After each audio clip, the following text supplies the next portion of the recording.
کہانی جو ہے نا کہ ویسٹ افریقہ جو ہے بیسکلی فرانس کے قبضے میں رہا ہے ہمیشہ سے. فرانس نے اپنا قبضہ اس میں رکھا تھا جیسے برطانیہ ہمارے ہندوستان کے اوپر تھا. اس طریقے سے یہ آپ کے ویسٹ افریقہ کے اوپر پورا ان کا فرانس کی جو کا قبضہ تھا اور ان کی کالونی تھی.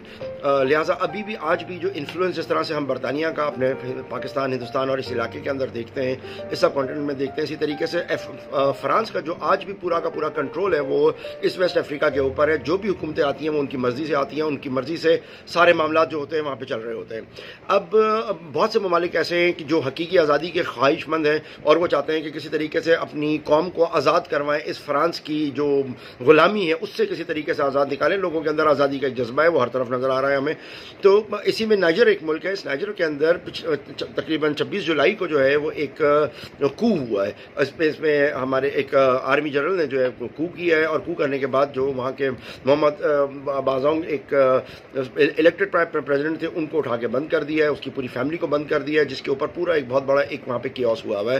وہاں پر ایک 15 ملکوں کا ایک اتحاد بنا ہوا ہے, جس کا ایک اتحاد ہے جس کے اندر جو ہے وہ ترقی کے لیے کام کر رہے ہوتے ہیں اور ساری اکنامک ڈیولپمنٹ پہ کام کر رہے ہوتے ہیں. لیکن اگر کسی ملک کے اندر کو ہو جاتا ہے تو وہ اس ملک کو نکال دیتے ہیں. تو افریقہ میں 4 ملکوں کو اب تک نکالا جا چکا ہے اس معاملے کے حساب سے, اسی لیے انہوں نے اس ملک کو بھی جو ہے وہ اپنی طرف سے نکال دیا ہے اور ان کو یہی کہا ہے کہ اگر آپ نے اس آدمی کی حکومت کو واپس برقرار نہیں کیا تو ہم آپ کے اوپر حملہ کر دیں گے.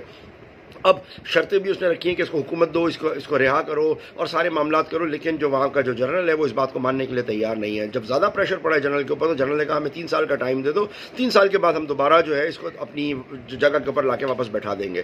افریقن یونین جو ایک جیسے یورپین یونین اسی طرح افریقن یونین ہے, افریقن یونین نے بھی نائجر ملک کو نکال دیا ہے. نائجر ایک بہت بڑا ملک ہے.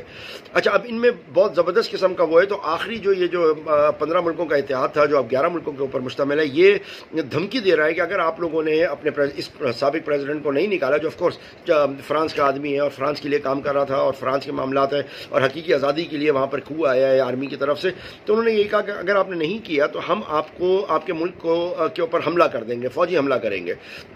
فوجی حملے کے اوپر جو جنرل صاحب ہیں رحمان, انہوں نے کہا کہ اگر آپ کو کرنا ہے تو یہ آخری آپشن ہے, مگر آپ یاد رکھو کہ اگر آپ آتے ہو تو آپ 11 ہو, ہمارے پاس بھی 4 ملک ہیں جن کو آپ آلریڈی نکال چکے ہو اور سارے ملکوں نے اس کے ساتھ تعاون کرنے کی بات کر دی ہے.